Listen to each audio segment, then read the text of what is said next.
Bismillahirrahmanirrahim. Assalamualaikum warahmatullahi wabarakatuh. Alhamdulillah, wassalatu wassalamu ala Rasulillah wa ala alihi wa sahbihi wa wala wa la hawla wa la quwwata illa billahil aliyyil azim. Nawaitu ta'alluma wa ta'lim wal ifadah wal istifadah wal hatha ala tamassuki bi kitabillahi wa sunnati rasulih wa du'a ila al-huda wad dalalata ala al-khair ibtigha'a mardatihi wa qurbanihi subhanahu wa ta'ala. Allahumma la sahla illa ma ja'altahu sahla wa anta taj'alu sa'ba idza syi'ta sahla wal 'aqibatu lil muttaqin wa la 'udwana illa 'alal zalimin. Amma ba'du.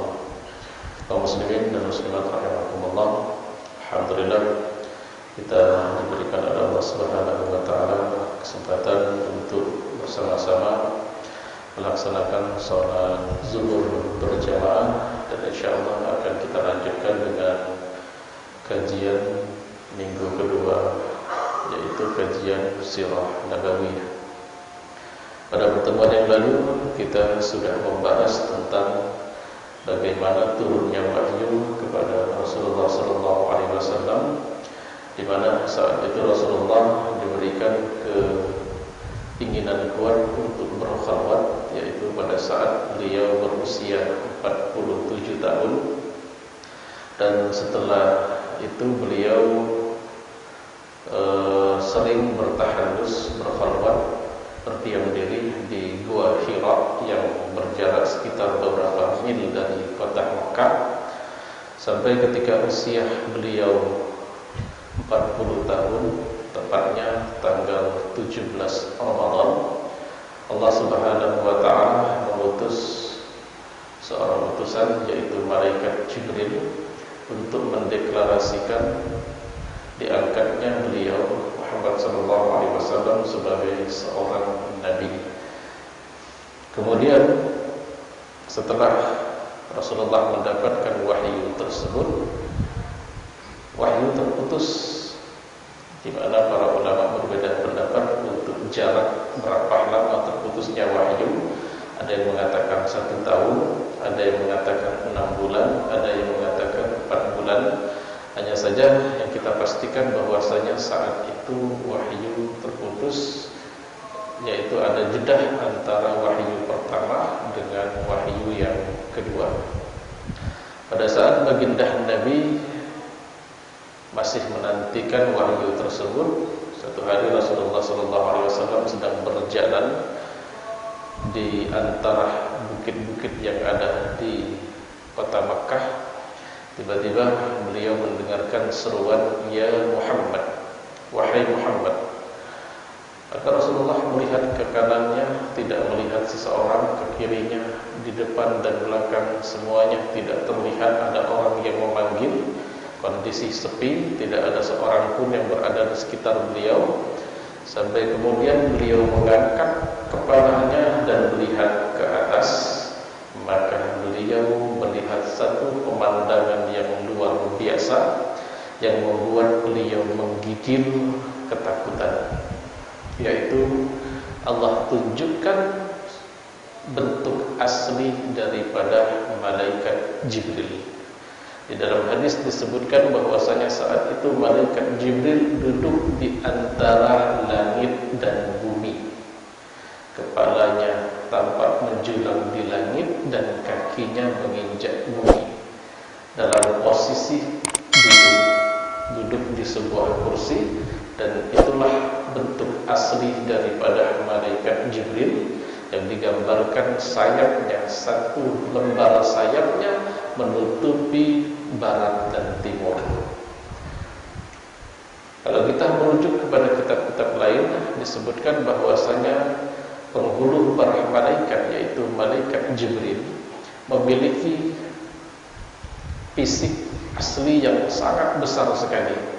Sampai-sampai dikatakan bahwasanya jika seluruh lautan dan samudra serta sungai dan danau yang ada di atas muka bumi ini, airnya ditumpahkan ke kepala malaikat Jibril, maka tak sedikit pun air tersebut menetes ke bawah.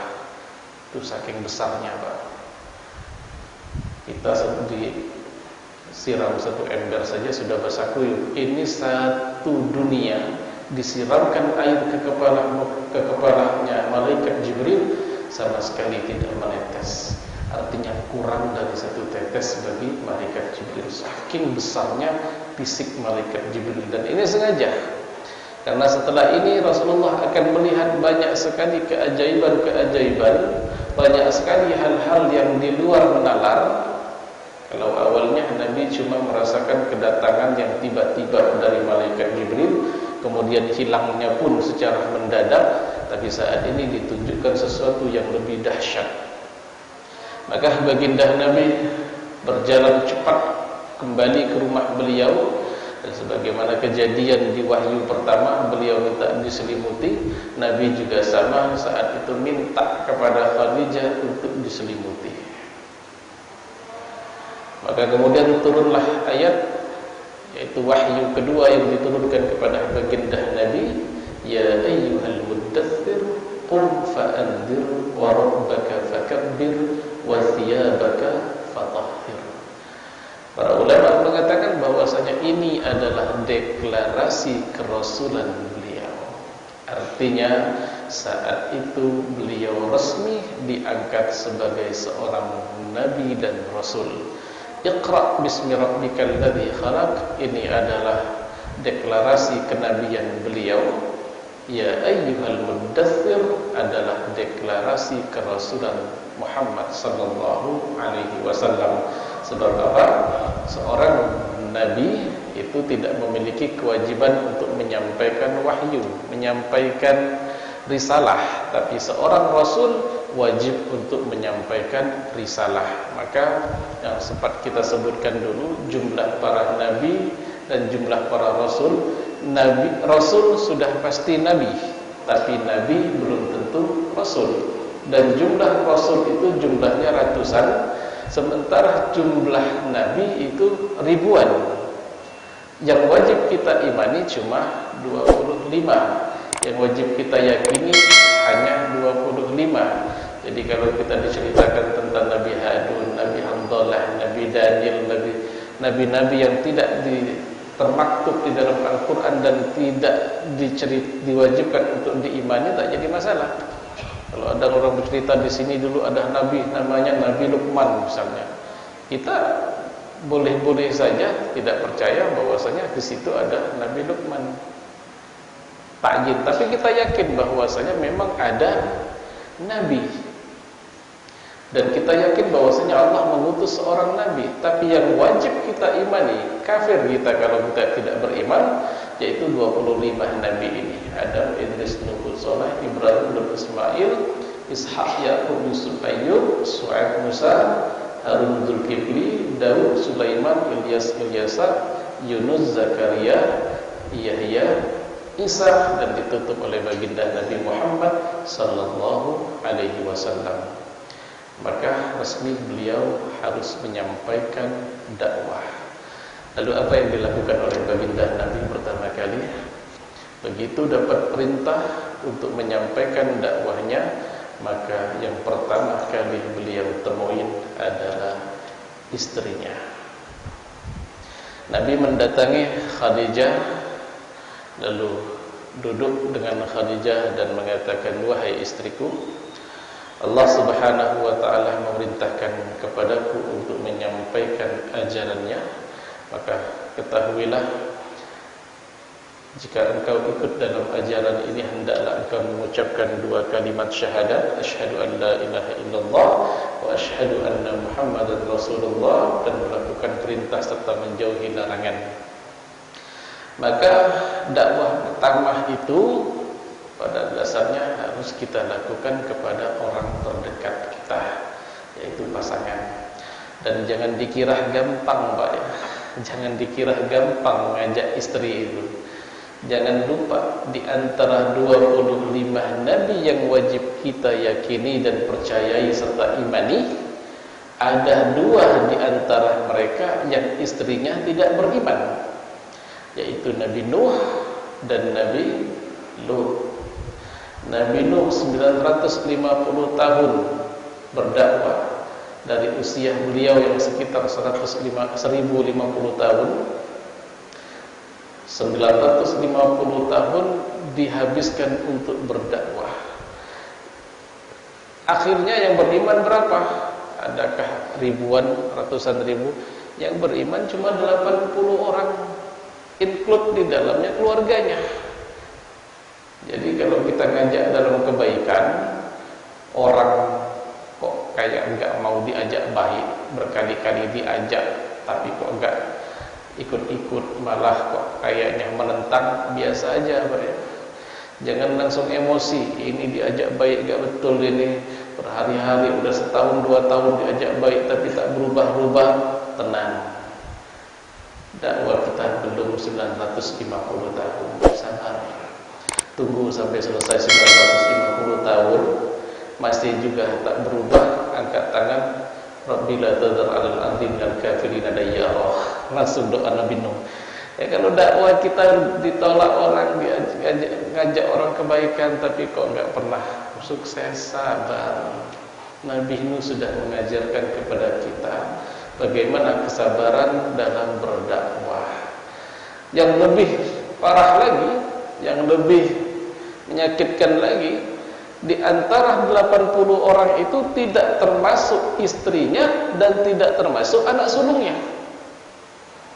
Istri Nabi Nuh meninggalkan Nabi Nuh karena tidak tahan dengan ejekan hinaan daripada umatnya. Bahkan dia juga berbalik menghina dan mencaci Nabi Nuh. Anak sulungnya, anak pertamanya juga keluar tidak kuat dengan hinaan-hinaan yang dilontarkan oleh rekan-rekannya dan orang-orang yang hidup di masa itu, malah berbalik memusuhi Nabi Nuh. Jadi bukan perkara yang gampang mendakwai pasangan. Kalau kita salah pilih pasangan, bisa-bisa susah sekali ngajak dalam. Nabi Lut alaihi salam pada saat kedatangan seorang tamu, dua orang tamu, yaitu malaikat yang menyamar menjadi dua orang anak muda yang sangat tampan, yang ngasih tahu umat Nabi Lut kalau di rumah ada tamu malah istrinya, kasih tahu ada sasaran di sini, sehingga membuat Nabi Lut kesusahan untuk menahan orang-orang tersebut. Sehingga kemudian Allah Subhanahu wa taala perintahkan kepada Lut, wahai Lut, pergilah engkau dengan keluargamu, semuanya akan diselamatkan kecuali istrimu, karena istrimu termasuk orang-orang yang celaka. Jadi dakwah kepada pasangan adalah satu hal yang pertama kali kita lakukan, dan ini bukan perkara mudah kalau pasangannya salah pilih dari awal. Makanya Nabi mengatakan farbidatid din taribat yadaka. Pilihlah pasangan itu patokannya agamanya, mau diajak kebaikan, mau diajak untuk berjuang untuk agama. Kalau sudah terlanjur, nah dididiklah mulai sekarang, arahkan pasangan kita untuk mau belajar agama. Maka Nabi pertama kali mengajak siapa? Khadijah, didudukkan. Dan dari awal memang Khadijah sudah menyerahkan hidupnya untuk Rasulullah. Sudah kita sampaikan pada saat proses pernikahan Khadijah dengan Rasulullah SAW yang cukup panjang dan cukup banyak tantangannya. Di akhir setelah menikah, Khadijah mengatakan, wahai suamiku, aku akan mengabdikan seluruh sisa hidupku untukmu, dan semua harta yang kumilikan akan kuserahkan kepadamu. Khadijah, seorang wanita yang kaya raya, yang kekayaannya mengalahkan kumpulan daripada kekayaan semua orang yang kaya di Makkah, menyerahkan semua kekayaannya kepada Nabi Muhammad, bahkan menyerahkan hidupnya kepada Nabi Muhammad. Maka ketika diajak oleh Nabi Muhammad untuk beriman, tak ada cerita. Apa katanya, wahai suamiku, apapun yang engkau inginkan, kemanapun engkau ajak, aku akan mengikuti. Maka saat itu Khadijah menjadi manusia pertama yang beriman. Itulah bagaimana Islam menghargai wanita, bapak-bapak sekalian. Yang pertama kali beriman, perempuan. Yang syahid pertama kali di dalam Islam, perempuan. tinggi sekali kedudukan perempuan di dalam Islam. Maka kalau ada orang yang kemudian mengajak untuk emansipasi, menganggap Islam menindas perempuan, tolong berkaca pada sejarah bagaimana kebudayaan selain Islam memperlakukan perempuan. Islam sangat menghormati perempuan, lahir disambut dengan gembira, dibesarkan dengan kasih sayang, kemudian dipersunting dengan terhormat, dan ketika tua dihormati. Ini wanita di dalam Islam. Ketika dia keluar dari Islam, maka yang terjadi adalah dia hanya menjadi mainan-mainan kapitalis yang akan membuangnya pada saat dia tidak akan terpakai lagi. Nah, maka tercatat dalam sejarah yang pertama kali masuk ke dalam agama Islam adalah Khadijah. Pada saat itu ritual syariat ataupun ibadah yang dilakukan oleh baginda Nabi itu adalah solat di awal hari dan di akhir hari. Ini adalah syariat Nabi Ibrahim yang masih berlaku saat itu. Bentuk solatnya wallahu alam bagaimana, tapi yang jelas ada perintah solat di awal hari dan akhir hari. Maka pada saat mereka melakukan ritual tersebut, Ali bin Abi Thalib melihat. Ali bin Abi Thalib ini adalah sepupu Rasulullah, anak daripada Abu Thalib, paman Rasulullah yang dulu merawat Rasulullah ketika Rasulullah sudah besar, sudah dewasa, sudah mapan. Beliau ingin membalas jasa daripada Abu Thalib, mengambil dan merawat salah satu daripada anak Abu Thalib. Ali saat itu usianya masih kecil, belum mencapai usia 7 tahun, masih kecil sekali. Ketika dia melihat Nabi Muhammad SAW dengan Sayyidah Khadijah sedang melakukan ritual ibadah salat, dia melihat dan bertanya, apa yang kalian lakukan? Maka Nabi menyampaikan, wahai Ali, ini adalah satu ritual ibadah, ajaran yang akan aku emban dan aku bawa. Maka Ali dengan polosnya bertanya, bagaimana caranya biar aku bisa ikut dalam ajaran tersebut? Maka Nabi memerintahkan Ali untuk bersyahadat. Maka orang kedua yang masuk Islam adalah Ali bin Abi Thalib. Lalu kemudian pada saat hari menjelang siang, datanglah anak angkat Rasulullah yang bernama Zaid bin Harithah. Saat itu masih Zaid bin Muhammad. Sampai kemudian turun larangan untuk menisbahkan anak angkat kepada yang mengangkat. Haram hukumnya, tidak boleh mengangkat anak orang kemudian binnya ke kita, tidak boleh. Binnya harus tetap kepada ayah aslinya, ayah kandungnya. Maka saat itu belum ada larangan. Zaid bin Harithah adalah anak angkat Nabi, dididik oleh Nabi, dirawat oleh Nabi. Saat itu dia sudah cukup besar sehingga kemudian dia tinggal di luar. Tapi tetap bolak-balik ke rumah Nabi.